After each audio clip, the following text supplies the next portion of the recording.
సంతానలేమితో బాధపడుతున్నారా? 899 రూపాయలకే fertility assessment package. వివరాలకి సంప్రదించండి. నమస్తే, వెల్కమ్ టు సుమన్ టీవీ. నేను మీ యాంకర్ సిరి.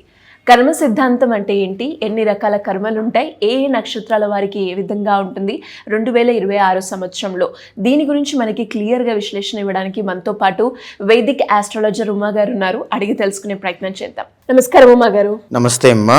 ఉమా గారు, అసలు కర్మ సిద్ధాంతం అంటే ఏంటి, ఎన్ని రకాల కర్మలు ఉంటాయి, అది కర్మ సిద్ధాంతం కర్మ గురించి అసలు ఏం చెప్తుందంటారు?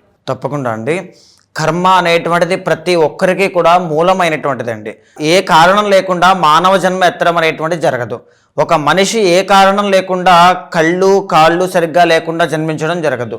ఒక మనిషి ఏ కారణం లేకుండా భాగ్యవంతమైనటువంటి కుటుంబంలో జన్మించడం జరగదు. మన ప్రమేయం లేకుండా మనం పుట్టుకతో సంపాదించుకుని తెచ్చుకున్న ప్రతిదీ కూడా కర్మ కారణం చేతనే మనకు వచ్చాయి అని అర్థం అండి. కర్మ అనేటువంటిది ఏంటి అంటే యాక్షన్ అన్నమాట. మనం పాస్ట్ లైఫ్లో కానీ గతంలో కానీ చేసినటువంటి పాపకర్మ లేదా పుణ్యకర్మ ఏదైనా కావచ్చు కాక. అయితే ఏంటి అంటే కొన్ని కర్మలు ఏంటి అంటే మనం చేయకపోయినా మన పితృదేవతలు మన వంశస్థులు చేసినవి కూడా మనం అనుభవించాల్సి వస్తుంది. అది కూడా ఆస్ట్రాలజీలో కొంత భాగం మనం చెప్పుకోవచ్చు. ప్రధానంగా ఏంటి అంటే సంచిత, ప్రారబ్ధ, ఆగామి కర్మలు అనేటువంటివి 3 ఉంటాయండి. సంచిత కర్మ అంటే ఏంటి, గతంలో మనం చేసినటువంటి పాపానికి కానీ పుణ్యానికి కానీ ఇప్పుడు మనం అనుభవించేటువంటిది అనమాట. అంటే ఫర్ ఎగ్జాంపుల్, ఇప్పుడు నేను ఈ మంచి శరీరాన్ని ధరించాను, బట్టలు వేసుకున్నాను, చేతికి వాచి పెట్టుకున్నాను, చూడగలుగుతున్నాను, మాట్లాడగలిగేటువంటి వివేకం నాకు కలిగింది. అంటే ఎంతో కొంత పుణ్యము నేను పూర్వజన్మలో కానీ గతంలో కానీ చేసుకున్నాను కాబట్టి నాకు ఈ గతి లభించింది. అదే ఏదో పాపం చేసుకున్నట్లయితే నాకు ఏదో ఒకటి ఇబ్బంది అనేటువంటిది వచ్చేది. ఏ కష్టానికైనా అదే ఉంటుంది, ఏ పుణ్యానికైనా అదే ఉంటుందండి. సో ఈ విధంగా సంచిత కర్మ అనేటువంటిది ఉంటుంది. ఫర్ ఎగ్జాంపుల్, కాలసర్పదోషము అనేటువంటిది మనం తీసుకుంటే అండి, ఒకటే చెప్తానండి, నేను జాతకాల దగ్గరికి వచ్చిన వాళ్ళకి కూడా, మీరు కానీ మీ వంశంలో ఉండేటువంటి వాళ్ళు కానీ ఎవరో పవిత్ర జీవరాశి అయినటువంటి పాముని చంపడం వలన, పాము మాత్రమే కాదు, పాము కానీ శునకము అంటే కుక్క కానీ గోవు కానీ, బ్రాహ్మణ కన్యా ఋషి శాపములు కానీ, ఈ 6 ఏదైనా ఉంటే కనుక అది కాలసర్పదోషంగా కనబడుతుంది. అది మీరే చేయాల్సిన పని లేదు, మీ వంశంలో ఉండేటువంటి వాళ్ళు చేసినా అది మీకు వస్తుంది అని అర్థం అండి. అదేంటి వంశంలో చేస్తే నాకు సంబంధం ఏంటండి, కర్మ ఎవరే ఇండివిజువల్కి డిఫరెంట్గా ఉంటుంది కదా అని అడుగుతారు చాలా మంది. కార్తీక పురాణం దీనికి సమాధానం చెబుతుంది. ఒక మహారాజు అనేటువంటి ఆయన చాలా మంచి పరిపాలన చేసి తను చనిపోయి స్వర్గానికి వెళ్ళాడు. తన కుటుంబంలో తన వంశంలో 7వ తరమైనటువంటి మహారాజు సామ్రాజ్యం అంతా పోయి అడవిల బాటను పట్టి తర్వాత ఒక పరిస్థితి, దుర్భరమైన పరిస్థితికి వచ్చిన తర్వాత తన కూతుర్ని అమ్మి, అంటే కట్నం కోసమనో దేనికోసమనో అమ్మి ఒక అబ్బాయికి ఇచ్చి పెళ్లి చేశాడు. పెళ్లి చేసిన తర్వాత ఒక ఆయన చెప్తారండి, పెళ్లి చేశాడు. పెళ్లి చేసి ఆ వ్యక్తి కూడా మరణించాడు, అయిపోయింది. ఆ వ్యక్తి మరణించి పైకి వెళ్ళిన తర్వాత ఆయన నరకంలోకి తీసుకుని వెళ్ళి ఆయనతో పాటుగా 7 తరాల ముందు ఏదైతే సుపరిపాలన చేశారో ఆయన్ని కూడా నరకానికి తీసుకుని వస్తారు. ఇదేమిటయ్యా అంటే, నీ వంశంలో ఉండేటువంటి 7వ తరమైనటువంటి మహారాజు ఇలా పలానా అమ్మాయిని కన్యను అమ్మి తన వచ్చిన డబ్బులతో ఇలాగా జీవించాడు కాబట్టి ఆ పాపం నీకు కూడా ఉంటుంది అని చెప్పి తీసుకుని వెళ్తారు. అంటే ఏ కారణం లేకుండా ఆ మహారాజు ఈయన వంశంలో పుట్టడం జరగదు. సో ఎవ్రీథింగ్ ఈజ్ ఇంటర్లింక్డ్ అండి. ఆస్ట్రాలజీ కూడా ఇన్నర్ డైనమిక్స్, ఇన్నర్ ఎనర్జీస్తో ముడిపడి ఉంటుంది. ఏ కారణం లేకుండా ఏది జరగదు. ఈ రోజు నేను చెప్పే మాటలు మీరు వింటున్నారన్నా ఒక కారణం అనేటువంటిది ఖచ్చితంగా ఉంటుంది. దీన్నే మనం సంచిత కర్మ అంటామమ్మా. రెండవది ఏంటి అంటే ప్రారబ్ధ కర్మ. ప్రారబ్ధ కర్మ అంటే ఏమిటి అంటే, ఈనాడు ఈ క్షణం కరెంట్లీ ఇప్పుడు ఏం చేయాలి, ఏం చేయగలను అనేటువంటిది మన చేతిలో ఉంటుంది, మన విజ్ఞత మీద ఆధారపడి ఉంటుంది. ఫర్ ఎగ్జాంపుల్, ఈ నిమిషాన్ని నేను భక్తి మార్గంలో ఉపయోగించుకోవచ్చు, రజో మార్గంలోకి వెళ్ళి నేను దుర్వ్యసనాలకి కూడా ఉపయోగించుకోవచ్చు. పాపం చేశానా పుణ్యం చేశానా అనేది నా చేతుల్లో ఉంది, మన మీద డిపెండ్ అయి ఉంటుంది. మనం ఏదైనా ఒక ప్రాయశ్చిత్తం చేసుకుంటున్నామా, పరిహారం చేసుకుంటున్నామా, దైవనామస్మరణ చేస్తున్నామా, ఏదైనా వ్యక్తితో దుర్భాషలు ఆడుతున్నామా, మన చేతుల్లో ఉంటుంది. ఇదే ప్రారబ్ధ కర్మ అండి. చాలా మంది ఒకటి అంటూ ఉంటారండి, ఇంతకుముందు మనం పాపం చేస్తే ఎప్పుడెప్పుడో మనకు ఎఫెక్ట్ ఉండేది, ఇప్పుడు అలా కాదండి, ఇప్పుడు చేసింది ఇప్పుడే అనుభవిస్తున్నారండి. అది ప్రారబ్ధ కర్మ వల్లే జరుగుతుంది. ఒక నిప్పును మనం ముట్టుకుంటే అది వెంటనే మనకి కాలుతుందా అండి, సమయం తీసుకుని 1 సంవత్సరం తర్వాత కాలుతుందా, వెంటనే రియాక్షన్, అదే ప్రారబ్ధ కర్మ. మనం ఇప్పుడు ముట్టుకున్న వెంటనే మనకి కాలింది ప్రారబ్ధ కర్మ. ఆగామి కర్మ అంటే ఏమిటి అంటే ఇప్పుడు మనం చేసిన కర్మకి ఫ్యూచర్లో మనం అనుభవించేటువంటిది అనమాట. సంచిత కర్మ అంటే ఉన్నదంతా కూడా మనమైతే రుద్దేడుదండి. మనం ఎప్పుడైతే అనుభవించాల్సిన యోగం ఉంటుందో అప్పుడే ఆ పాపం మెల్లిమెల్లిగా వస్తుంది. ఇంకా మన పాపాల చిట్టా చాలా ఉంటుంది. దానికి ఈ ప్రారబ్ధ కర్మ యొక్క సమ్మేళనమే ఆగామి కర్మ. ఇప్పుడు మనం ఏదైనా ఒక మంచి పుణ్యకార్యం చేసుకుంటే సంచిత కర్మ కాస్త తగ్గుతూ ఉంటుంది. సో తగ్గింది కాబట్టి ఆగామి కర్మ అంటే ఫ్యూచర్లో మనం చాలా బాగుంటాం. సో ఇలా ప్రతి మనిషికి కూడా ప్రతి నక్షత్రానికి, ఇక్కడ నక్షత్రానికి రాశికి సంబంధం ఏంటి అంటే ప్రతి నక్షత్రం ప్రతి రాశి కూడా ఒక్కొక్క స్వభావాన్ని కలిగి ఉంటారండి. వాళ్ళకు ఉండేటువంటి గ్రహాల యొక్క సంచారం వల్ల శని అంటే కర్మకారకుడు. ఏలినాటి శనిలో ఫలానా ఎఫెక్ట్స్ అనేటువంటివి ఎందుకు కనబడతాయంటే ఆ కర్మ అనుభవించేటువంటి యోగం ఉంటుంది కాబట్టి. సో ఫలానా నక్షత్రం బట్టి వాళ్ళకి ఏ కర్మ వల్ల ఏ ఇబ్బందులు అనేటువంటివి రాబోతున్నాయి, ఎలాంటి జాగ్రత్తలు తీసుకోవాలో కూడా మనం ముందుగానే చెప్పవచ్చు. సో ఈ విధంగా మనం ఈ కర్మ సిద్ధాంతం ఆధారంగా ఈ 27 నక్షత్రాల వాళ్ళకి ఎలా ఉండబోతుందో మనం చూద్దామమ్మా. పుష్యమి నక్షత్రం వారికి 2026 సంవత్సరంలో కర్మ సిద్ధాంతం ఏ విధంగా ఉంటుంది? మీరు చెప్పినట్టుగానే 3 కర్మలలో ఏ కర్మ వల్ల ఎక్కువగా ఎఫెక్ట్ అయ్యే ఛాన్స్ ఉందంటారు మాగారు? ఎవరికైనా సరే అమ్మా సంచిత కర్మ అనేటువంటిది ఇబ్బంది పెడుతూ ఉంటుంది ఖచ్చితంగా. ఈ గ్రహ సంచారముల ఆధారంగా ఆ కర్మ ఏ విధంగా మనల్ని ఆర్థికంగానా, అనారోగ్య సమస్యల రూపంలోనా, మానసిక అశాంతి రూపంలో ఇబ్బంది పెడుతుందా అనేటువంటిది తెలుసుకోవడానికే జ్యోతిష శాస్త్రం మనకు ఉంది.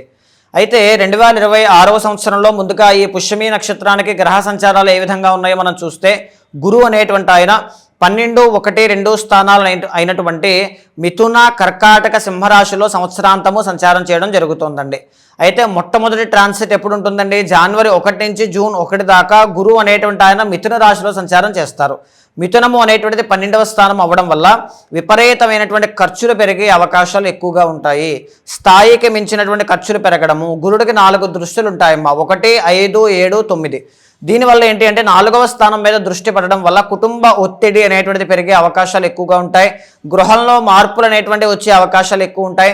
విదేశీ యోగాలన్నీ కూడా దివ్యంగా అనుకూలిస్తాయి అని చెప్పచ్చు. ఫ్యామిలీ బిజినెస్లో కాస్త ఒడిదుడుకులు చూసే అవకాశం కనబడుతోంది. అనారోగ్యము, చిన్న చిన్న రుణబాధలు అనేటువంటివి ఇబ్బంది పెట్టే అవకాశం ఉంటుంది.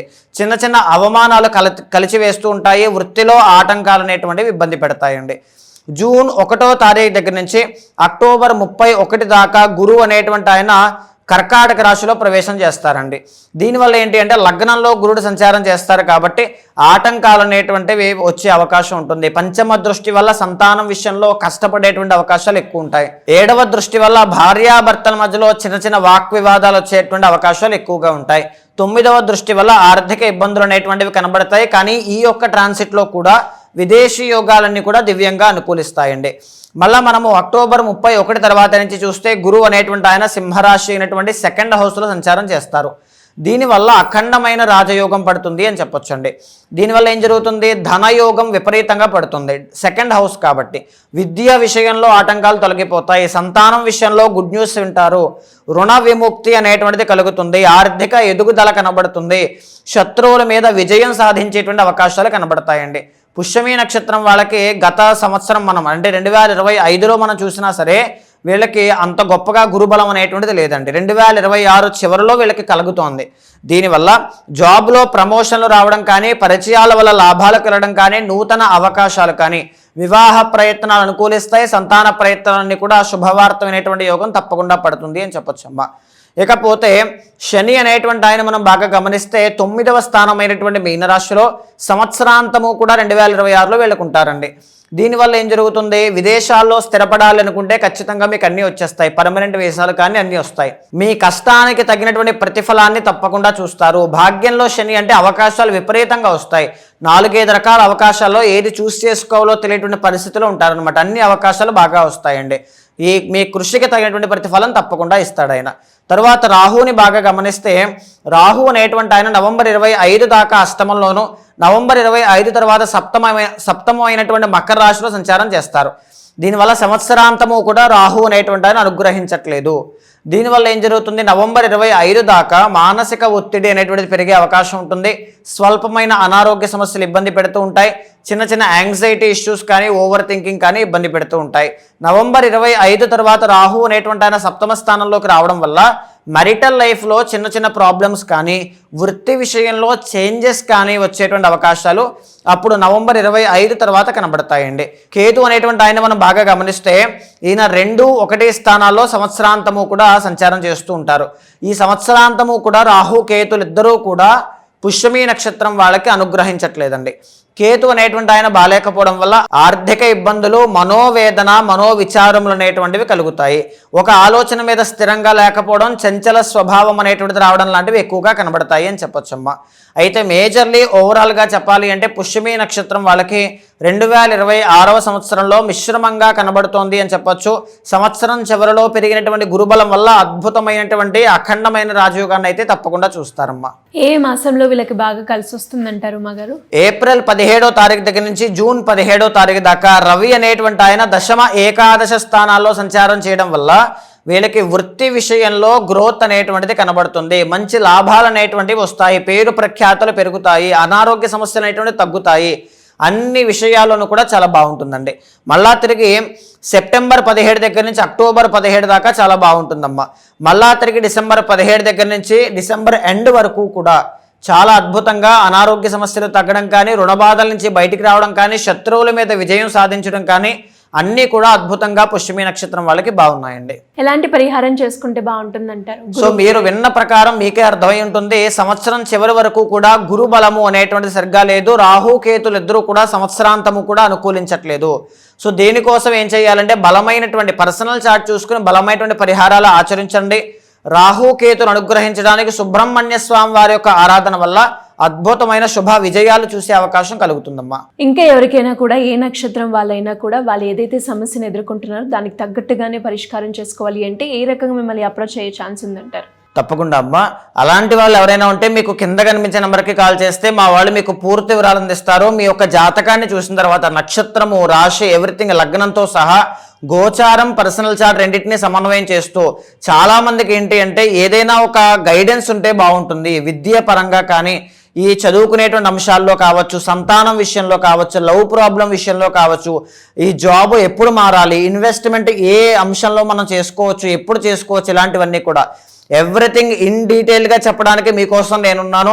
తప్పకుండా అపాయింట్మెంట్ తీసుకోండి. మీతో మాట్లాడిన తర్వాత ఏదైనా దోషాలు ఉంటే శాంతి పరిహారములు ఆచరింపజేసి భగవత్ అనుగ్రహం కలిగేలా చేస్తాను. థ్యాంక్ యూ అమ్మగారు. Thank you so much. నమస్తే అమ్మా.